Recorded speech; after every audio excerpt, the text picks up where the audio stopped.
In light of the tragic death of Mr. Castile, it has come to my attention that sometimes we have to be pragmatic.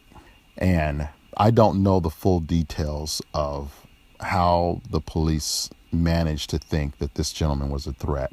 By all reasonable appearances, it doesn't appear that he really was making himself a threat. And the reasons why, because I know some certain facts. People who are licensed to carry in the United States are usually guilty of somewhere in the neighborhood of 0.01% of crimes. And in fact, police officers, off-duty police officers, are convicted of murder twice as often as people who are licensed to carry a weapon.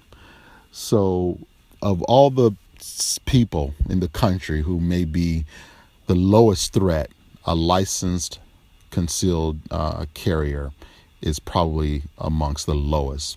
And then next might be small children under 5. So usually not a threat. So I don't suspect he was a threat this time.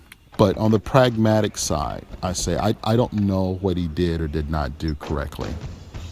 But I would say this: if you're licensed to carry, your state, depending upon your state has laws. One state may say when you're being pulled over, you're required by law to identify yourself as someone who's licensed to carry and that you're carrying, or whether or not you're carrying. In some states, like mine, you're not required to identify, because one of the reasons why is because in your all citizens in the state of Texas can carry in their cars. So therefore, a licensed carrier wouldn't be required to identify that they're licensed, and they're not required to identify if they're in possession of a gun at that time. But there was a time in Texas when you were required to identify that you were carrying and that you had a license to carry. So this was a practice that I started at that time, that I was advised to start, and I've kept up even with regard to that. And this is the safest thing that I've seen to do. When you're being pulled over by the police, you do not prepare anything. Don't prepare any documents. Don't do anything. You put your hands on the steering wheel, keep your seatbelt on if it's already on, which I guess it should be since that's the law. Put your hands on the steering wheel.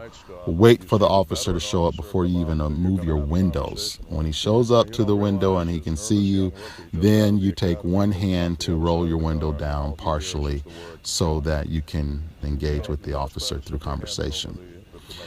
And then you only answer questions that are necessary to answer. You don't give out any more information than yes or no. If you can keep your answers to yes or no, or hi officer, nice to see you today, how can I help you, what seems to be the emergency, those are kind of things that you would say. So my encounter would be something like this. And it happened to me not 6 weeks ago. I was pulled over for going 8 miles over the speed limit, and according to them. And the officer pulled me over, my hands are on the steering wheel, and I said, hi officer, how can I help you today?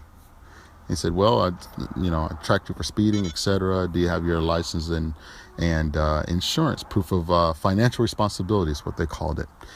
And first thing I said is, yes, I do, officer. I also have a license to carry a firearm, just like that. And I didn't say anything else. So I answered his question. I didn't go for it.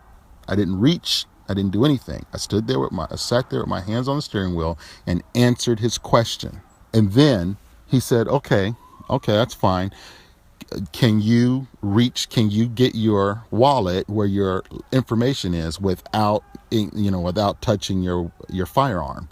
And I said, yes, I can, because I have my wallet on my left-hand side and I'm right-handed and my gun's on the right-hand side. I didn't say that part, but I just said, yes, I can.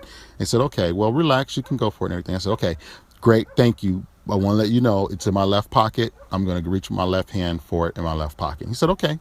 The whole time he's like, relax, it's fine, everything's okay. I said, okay, that's great. I just want to make sure that we're on the same page and, we're clear with each other. And I reached with my left hand, and then with the wallet out and on my steering wheel, I reached for the pertinent details. And then he engaged in small talk, asking me about what firearm I carry, etc. And I answered him and tried to be polite, but I didn't go any further than that. He came back and wrote me a ticket for 8 miles over the speed limit. And was quite the gentleman about it. I don't like being all kind with me when they're about to cost me and my family a bunch of money for what amounts to a non-event, in my opinion. But that's where it is, and that's the practice I've always had. So it's not, and this is why I say this is pragmatism. I'm not required by law to identify that I have a license to carry. I'm not required by law to identify that I'm carrying, regardless to whether or not I have a license to carry. The law says one thing, but wisdom states another.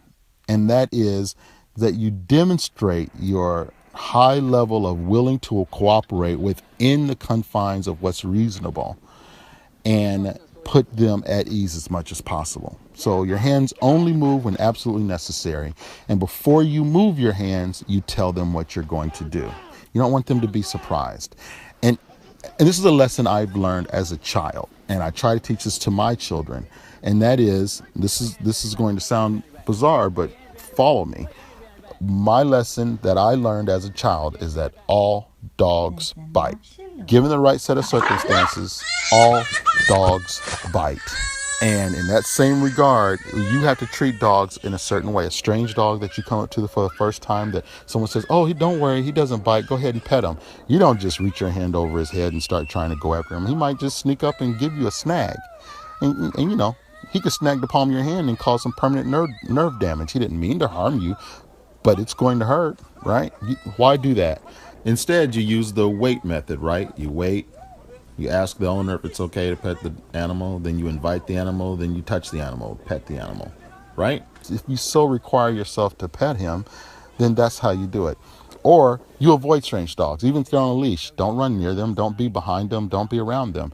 It would be the owner's fault if that dog is on a leash and just because you walk up behind them, even though you don't cause any harm, you're not meaning to cause any harm, that dog was to turn around and bite you.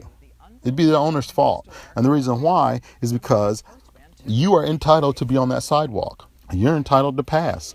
If that dog hasn't been socialized enough that he can't know that there's a person, that person might come up behind him or something like that, and that he can't just turn around and say, I'm going to bite at you. You haven't made a threat or anything. Then there's something wrong with the way that owner socialized that dog. Bottom line, it's on the owner, right? Although it's on the owner, and it would be the owner's fault. You're the one that got bitten. So the best thing to do is avoid being bitten. So you assume that all dogs bite and you act accordingly. Just like you were taught when you learned how to fire a weapon for the first time, that you assume all guns are loaded. Now, obviously, if you're cleaning a gun you've taken apart, you can't assume it's loaded because you wouldn't be able to clean it.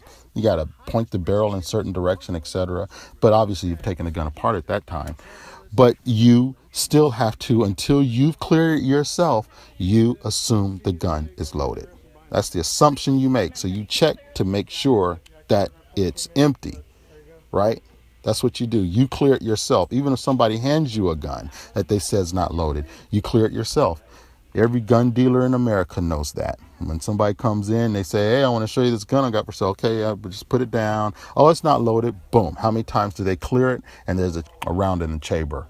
And the owner of the gun is saying, oh my gosh, I never knew that would happen.